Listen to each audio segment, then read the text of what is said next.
রাধে রাধে, আশা করি সবাই ভালো আছেন। আজকে বেগুনের একটা মজাদার রেসিপি শেয়ার করব। তো তার জন্য আমার লাগবে এরকম ছোট্ট ছোট্ট গোটা বেগুন।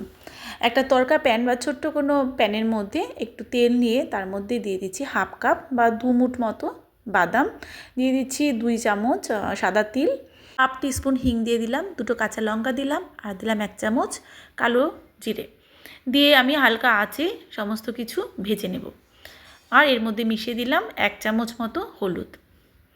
সমস্ত কিছু ব্লেন্ড করে নেব। একটু ঠান্ডা হলে একটা মিক্সিং জারে নিয়ে তার মধ্যে 3 চামচ বেসন দিয়েছিলাম, হাফ চামচ নুন দিয়েছি, আর সমস্ত কিছু গুঁড়ো করে নেব। ছোট ছোট বেগুন ধুয়ে পরিষ্কার করে নিয়ে নিয়েছি, আর বেগুনগুলোকে বানিয়ে নেব। একটু খেয়াল করে দেখবেন, বেগুনগুলোকে আমি এরকমভাবে একটু ফালি করে নিচ্ছি, কিন্তু গোড়ার দিকটা মানে বেগুনের বোটার দিকটা কিন্তু জয়েন আছে, তো একটু খেয়াল করলেই আর সাবধানে এরকমভাবে বানিয়ে নেবেন। তো আমি সমস্ত বেগুনগুলোকে একই রকমভাবে বানিয়ে নিচ্ছি। আর এই রেসিপির জন্য অবশ্যই ফ্রেশ বেগুন লাগবে। যদিও এই বেগুনগুলো কয়েকদিন ফ্রিজে রাখা ছিল, তারপরে আমি ইউজ করছি, কিন্তু আপনারা চেষ্টা করবেন যাতে ফ্রেশ বেগুন হয়। আর এই বেগুনগুলো সবসময় মার্কেটে পাওয়া যায় না, মাঝে মাঝে পাওয়া যায়। সমস্ত বেগুনগুলোকে আমি একই রকমভাবে বানিয়ে নিয়েছি। আগে থেকে গুঁড়ো করে রাখা মশলাটা একটা প্লেটের মধ্যে ঢেলে নিচ্ছি, কারণ এই মশলাটা এবার বেগুনের মধ্যে স্টাফিং করব। এই গুঁড়ো মশলাটাকে একটু বাইন্ডিং করার জন্য এর মধ্যে আমি দিয়ে দিচ্ছি প্রায় 2 টেবিল চামচ মতো সর্ষের তেল। অবশ্যই তেলটা দেবেন, কারণ তেল দিয়ে একটু মেখে নিলে খুব ভালো মতনই মশলাটা বাইন্ডিং হয়ে যাবে। আর এবার বেগুনের ভেতরে এই মশলা দিয়ে দেব। তো আমি হাতের সাহায্যে এরকমভাবে একটু চেপে চেপে দিচ্ছি। যতটুকু মশলা বেগুনের ভেতরে দেওয়া যায় ততটুকু দিচ্ছি, আর আঙুলের সাহায্যে এরকমভাবে একটু চেপে চেপে সেট করে নিচ্ছি। বেগুনের সবজি, বিশেষ করে এই বেগুনের সবজিটা এতটাই টেস্টফুল হয় যে অন্য কোনো বেগুনের সবজির সাথে এর কোনো তুলনা হয় না। যারা বেগুন পছন্দ করেন তাদের তো ভীষণ ভালো লাগবেই, আর যারা একদম বেগুন পছন্দ করেন না, যেরকম জগন্নাথের বেগুন একদম পছন্দ না, তো আমি যেদিন এরকমভাবে বেগুন বানাই তো ওর এতটাই পছন্দ হয়, খেয়ে আমাকে বলে নেক্সট আবার কবে বানাচ্ছ, মানে এতটাই সুস্বাদু। স্পেশালি এর মশলাটা দারুণ ফ্লেভারফুল। তো এবার আমি বানিয়ে নেব গ্রেভির জন্য টমেটো। 2টো বড় সাইজের লাল টমেটো নিয়ে নিয়েছি, টমেটোগুলোকে ছোট ছোট করে বানিয়ে নিচ্ছি। টমেটোর পেস্ট বানিয়ে নেব। এই টমেটোর সাথে একটু টক দইও দেবো। টমেটো দিচ্ছি, তার সাথে টক দইও দিচ্ছি, কারণ এই সবজির জন্য এই টকটক ভাবটা খুব ভালো লাগে। তো টমেটো, 2টো কাঁচা লঙ্কা আর টক দই দিয়ে, টক দই আমি 2 থেকে 3 চামচ মতো দিয়েছিলাম। একটা মিহি পেস্ট বানিয়ে নিয়েছি। একটা কড়াই গরম করে নিয়েছি, তার মধ্যে দিয়ে দিচ্ছি বাদাম তেল। আর এই রান্নাটা আমি বাদাম তেলে করছি। আপনারা সাদা তেল বা ঘিয়েও করতে পারেন, কিন্তু বাদাম তেলে এই রান্নাটা খুব ভালো হয়। তো কড়াইয়ের মধ্যে বাদাম তেল দিয়ে দিয়েছি, আর ফোড়নে দিয়েছিলাম জিরে। জিরের সাথে দিয়েছিলাম একটু হিং, হাফ চামচ মতো হিং দিয়ে দিয়েছিলাম। তো মশলাটা ভাজা হলে তার মধ্যে দিয়ে দিয়েছিলাম দই, কাঁচা লঙ্কা আর টমেটোর পেস্ট।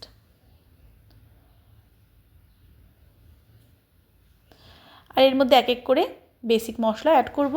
দিয়ে দিয়েছি 1 চামচ মতো হলুদ, আর স্বাদ মতো বা 1 চামচ মতো দিয়েছি নুন, দিয়েছি 1 চামচ জিরে গুঁড়ো, 1 চামচ কাশ্মীরি রেড চিলি পাউডার কালারের জন্য, দিয়ে দিচ্ছি একটুখানি গুড় বা চিনি ব্যালেন্সের জন্য 1 টেবিল চামচ মতো দিলেই হবে।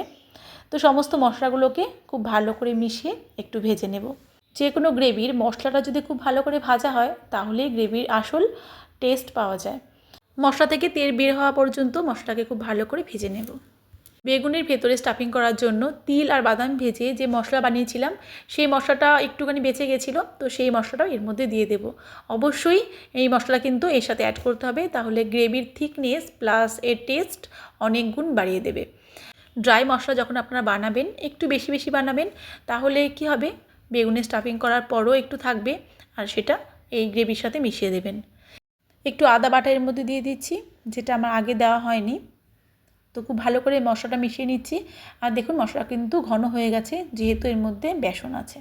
প্রথমে অল্প জল দিয়েছি খুব ভালো করে মশলাটাকে জলের সাথে মিশিয়ে নেওয়ার জন্য।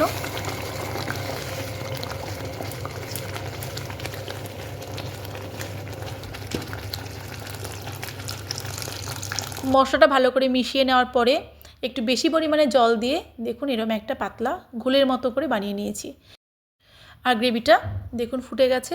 এর মধ্যে এবার দিয়ে দেব বেগুন। আর এই সবজির মধ্যে জলটা কিন্তু অবশ্যই একটু বেশি দিতে হবে, কারণ বেগুনগুলো আগে থেকে ভাজা হয়নি আর এই গ্রেভির মধ্যেই কিন্তু বেগুনগুলো সেদ্ধ হবে। তো তার জন্য জলটা অবশ্যই বেশি দিতে হবে। তো এবার ঢেকে ঢেকে মিডিয়াম টু লো হিটে সবজিটাকে বয়েল করে নেব যতক্ষণ না পর্যন্ত বেগুনগুলো সফট হয়। তো রান্নাঘরে চলে এসেছে বৃন্দা আমাকে হেল্প করার জন্য। ও মাতাজির কাছে বেশ ভালোই থাকে, কিন্তু আমাকে দেখে নিলে তখন আর মাতাজির কাছে থাকতে চায় না। তো ওকে নিয়েই রান্নাটা করেছি। আর আমি এখন রুটি বানিয়ে নেব, কারণ এই সবজির সাথে রুটি খুব ভালো লাগে। আর অন্যের সাথেও খুব ভালো হয়, বাট রুটির সাথে বেশি ভালো হয়। তো মাঝে মাঝে কিন্তু একটু সবজিটাকে নাড়তে হবে, কারণ যেহেতু বেসন আর বাদাম বাটা এর মধ্যে আছে, তো তার জন্য কড়াইয়ের নিচে কিন্তু লেগে যেতে পারে। মাঝে সাঝে একটু নেড়ে ঢেকে ঢেকে রান্নাটা করতে হবে। আর একটা কাঁটা চামচ দিয়ে আমি দেখে নিচ্ছি যে বেগুনগুলো সুসিদ্ধ হয়েছে কিনা। বেগুনগুলো সেদ্ধ হয়ে যাওয়ার পরে দিয়ে দিলাম বেশ খানিকটা ধনেপাতা। আর ধনেপাতা দিয়ে রান্নাটা কমপ্লিট করে নিলাম। গ্রেভিটা দেখুন খুব সুন্দর ঘন হয়ে এসেছে। তো গ্যাসের আঁচটা বন্ধ করে নামিয়ে নেব। আর বানিয়ে নিচ্ছি রুটি। আর এই সবজিটা বানাতে খুব যে বেশি তেল মশলা লাগে সেটাও কিন্তু না, কারণ যেহেতু বেগুনগুলো ভাজা হয়নি আর এই গ্রেভির মধ্যে ঢেকে ঢেকে এটাকে সুন্দর করে সেদ্ধ করে নিতে হবে। তো বানিয়ে নিয়েছি রুটি, আর এর সাথে আমি ঘি মাখিয়ে নিয়েছি। এই ঘি রুটির সাথেই আজকে বেগুনের এই সবজি ভগবানকে ভোগ নিবেদন করব। তো ভিডিওটা কেমন লাগলো জানাবেন, আর অবশ্যই বাড়িতে বেগুনের এই রেসিপিটা ট্রাই করুন। আর ট্রাই করে ভালো মন্দ যেরকমই হয় আমাকে জানাবেন। তো আমি ভগবানের জন্য গরম গরম রুটির সাথে বেগুনের সবজি বেড়ে নিচ্ছি। আর দেখিয়ে বুঝতে পারছেন এর গ্রেভির কালার থিকনেস কতটা পারফেক্ট হয়েছিল। আর আমাদের বাড়িতে সকলের পছন্দ হয়েছিল ঘিয়ের রুটির সাথে বেগুনের এই সবজি। তো ভিডিওটা এখানে শেষ করছি। দেখা হচ্ছে নেক্সট আরেকটা ভিডিওতে নতুন একটা রান্নার সাথে। ততক্ষণের জন্য রাধে রাধে।